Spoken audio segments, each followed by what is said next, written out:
Good morning mga kalaro. Narito na naman tayo para maglaro tayo sa ating pananghalian. Ito ang ating menu. Medyo hindi naman natin masabing pang mahirap ito. Medyo may kaunting kabigatan sa bulsa ito kasi ito ay first class ng karni ng pork. Ito yung tinatawag na pork loin. Sa isang baboy ay dalawang mga ganito kalaki yan. Dalawang parte lang dito sa kagiliran ng baboy. Yan ang tinatawag na pork loin. Pinaka-tenderloin niya. Walang taba pero napakalambot nito. Ang gagawin natin dito ay sweet and sour pork loin. Yan. Pang hindi lang naman Pilipinong kumakain ito, Chinese, nung nasa kampo ko ng Amerikano, niluluto namin ito sweet and sour. Kaya hindi pure na Pilipino po ito. Pwede natin tawagin itong pang-international. Ang ating mga panangkap rito, imamarinate natin sa laging hindi nawawala itong ating Silver Swan soy sauce. Lagi kong kasama ito sa aking pagluluto. Lalagyan lang natin ng mga 2 teaspoon.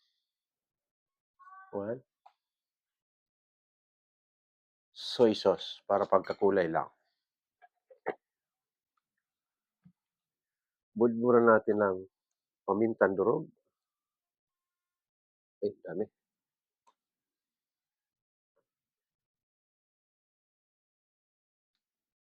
Lagyan natin ng Silver Swan, vinegar pa rin.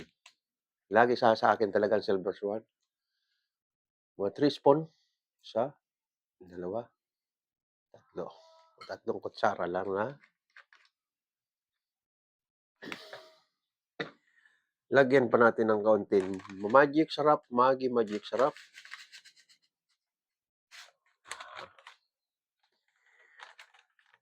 Papatakan naman natin ng kaunting liquid nor seasoning. At saka natin imamarinate dito. Yan.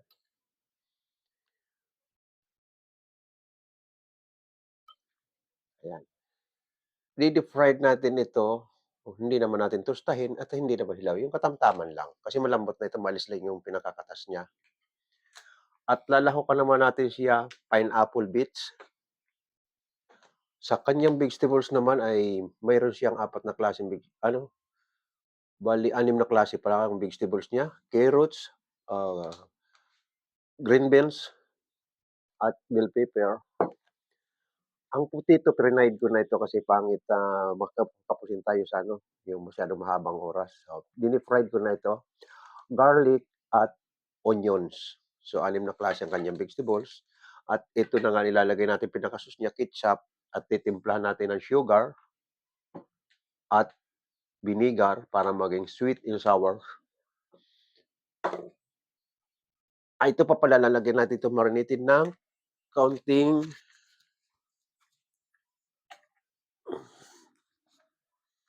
lalagyan pa natin siya ng oyster sauce. Ayan.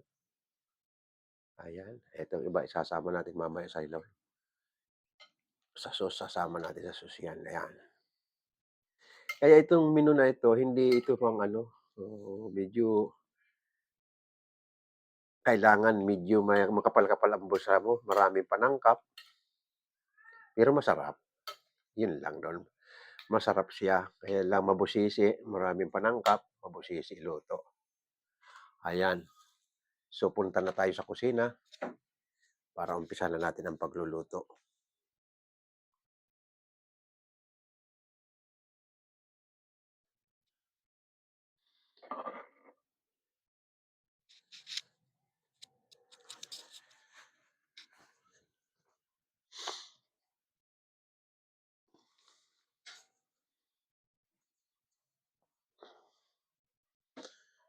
Ito, mayroon akong mainit na mantika.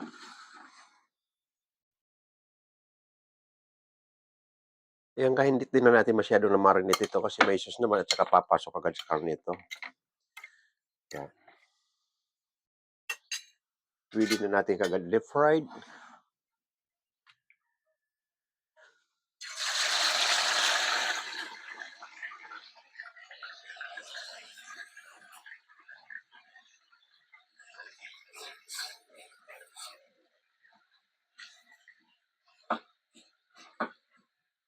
Ayan.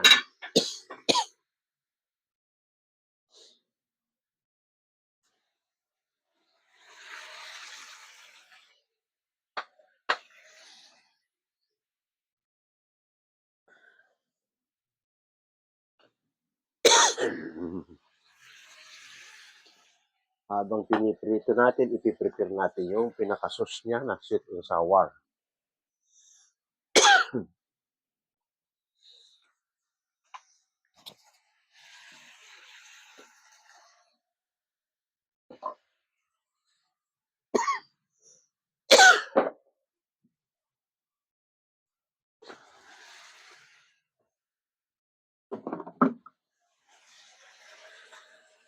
Pagpalitin natin yung ating kawali.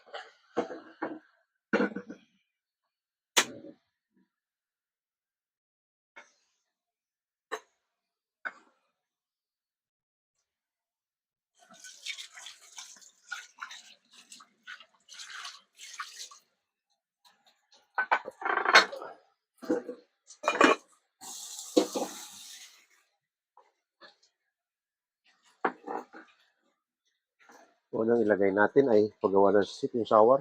Suka, mga 1 kilo, mga siguro ko, 2 kutsara lang na biniga na sandok. 2 kutsara sandok. Tapos itong ketchup natin ay, ang ating ketchup pala ay yung ipse tamis anghang. Ito ang aking ketchup naman laging ginagamit sa aking pagluluto.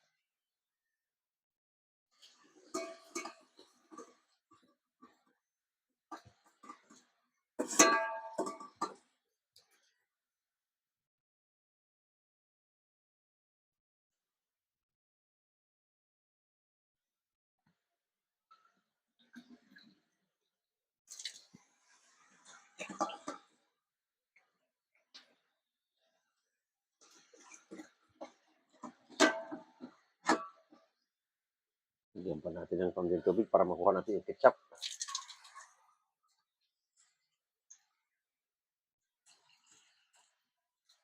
Ayan. Masimot natin yung pinakabote niya. Ayan. Sayang ng ketchup. Mahal.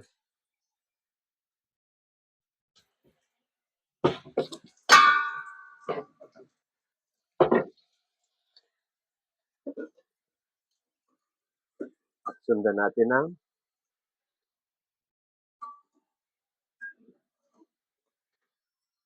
ground durog na paminta.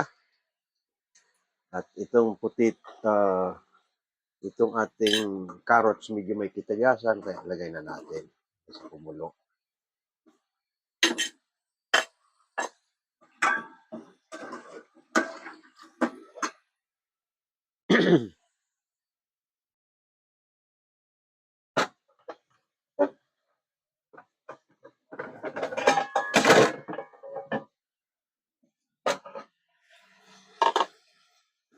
Habang dinidip fry natin to, gagawa tayo ng kaunting cornstarch para creamy yung ating sauce ng sweet and sour.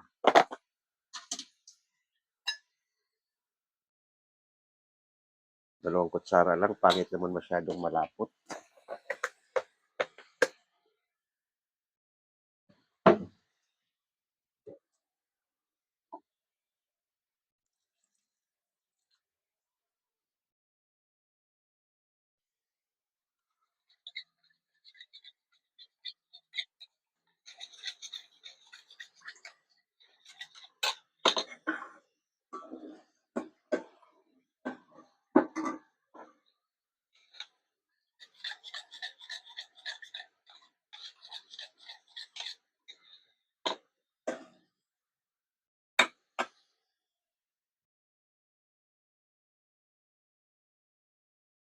Ilagay na natin yung green beans at matigas din, kumukulo-kulo na.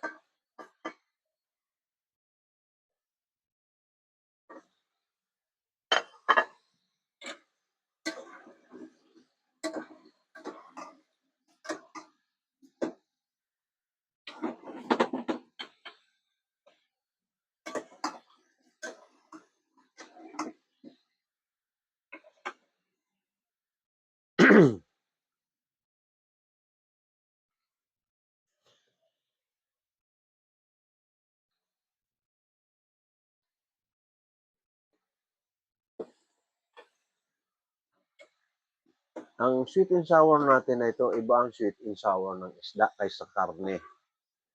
Ah, nasa iyong kung anong choice mong gusto mong i-topping sa sweet and sour mo na vegetables. Puwedeng plain, kaya lang ito nilagyan ko na para siyang putahe na lang ang ginawa ko.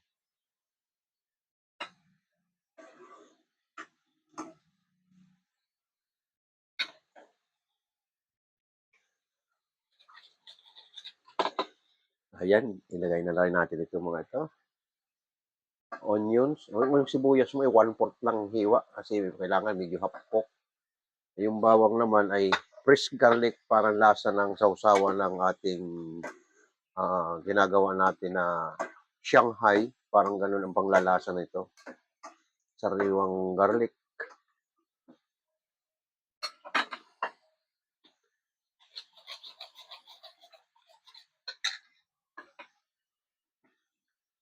Kuluin lang natin pagkulo. Lagyan na natin kaunting creamy para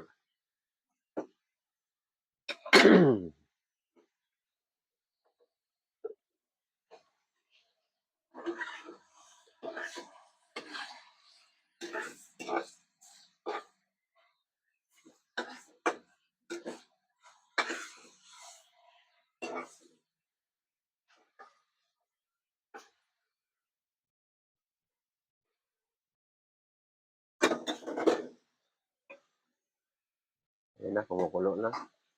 Lagyan natin kaunting palapot.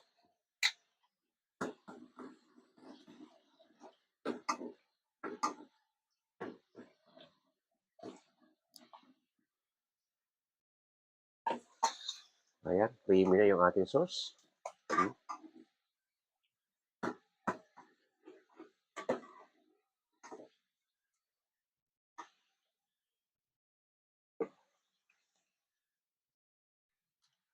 Ilalagay na natin itong pineapple bits.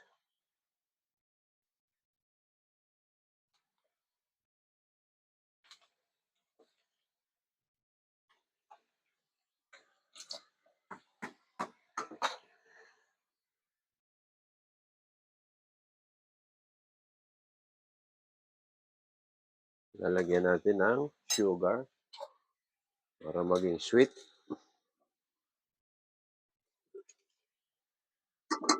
3 spoon sugar. Kasi nito. Ayan.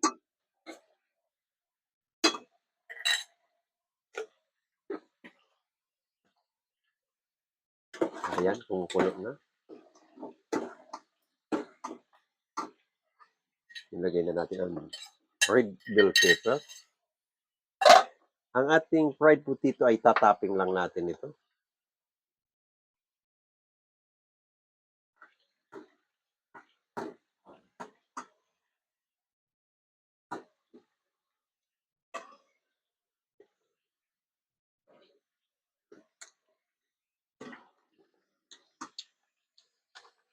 Lagyan natin ng Maggi seasoning. Kaunting liquid nor seasoning.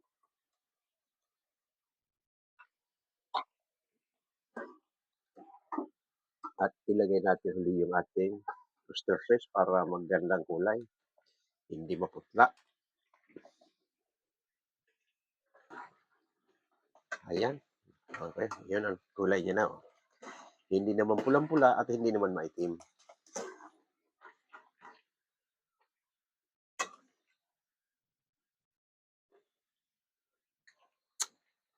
Tunay na sweet and sour. Okay na, tapos na kagad yung sauce.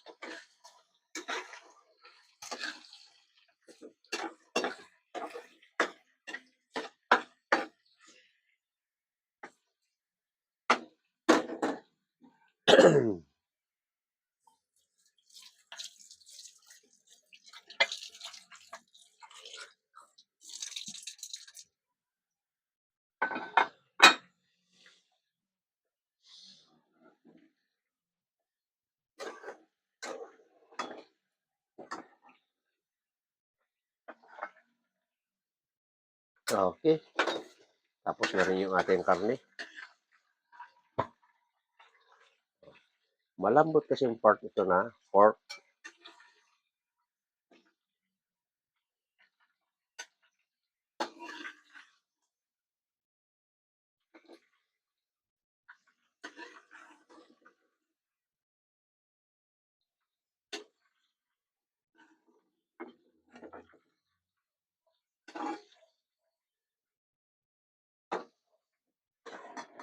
at ita-topping natin ang sauce.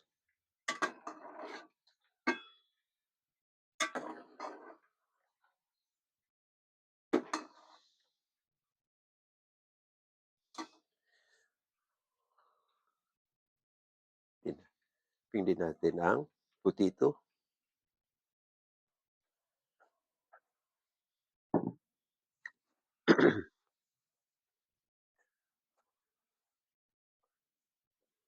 Punta na tayo sa dining.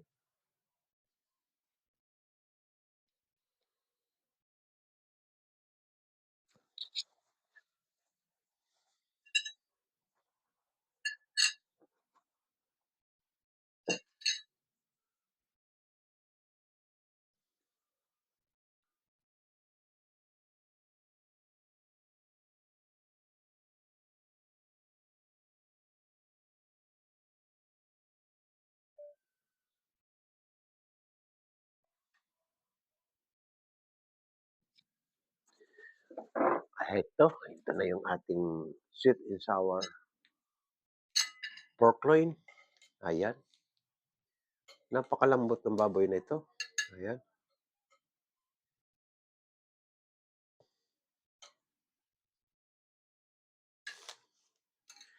Sa gulay natin na kasi hindi natin na ano sa ating sarili, lalo na tayong mga nagkakaedad ay ang ano natin, habol natin mga gulay. Kaya ako'y ginawa ito ng sweet and sour with vegetables.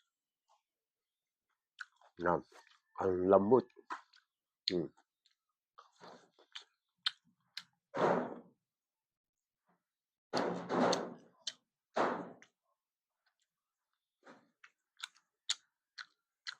Ngayon, kung ayaw mo magkanin, pwede ka lang sa potato. Dagdagan mo lang yung fried potato mo.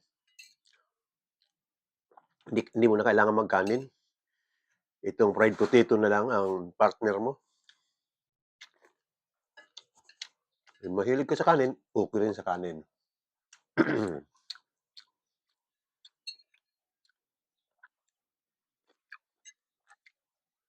Masarap na naman ang kain ko. Okay, nakaraos na naman tayo isang araw. Maraming salamat uli sa aking mga taga-subaybay diyan, lalong-lalo na yung nag-aabang sa ating pagluluto. Sundan na lang natin step by step. Itong ulam na ito, hindi pangkaraniwang. Ako na nagsabi sa inyo, medyo mabagit sa bulsa kasi napakaraming panangkap, lalo sa mga gulay. Pero pwede mong gawin, kung medyo manipis ang bulsa, plain lang. Sweet and sour, sugar, vinegar, ketchup, yun lang. Pwede mo nang gawin yung plain lang para hindi masyadong magastos. Kasi pag ganyan, kompleto sa ano, mga panangkap, medyo mabigat na kasi mamahal ang mga gulay natin. Okay ulit, maraming salamat. Bukas na ulit tayo. Huwag natin kalimutan pindutin ang subscribe button at like. Maraming salamat muli sa aking taga-subaybay. At yung iba naman dyan na gustong mag-request, okay, hintayin ko request nyo. Maraming salamat muli.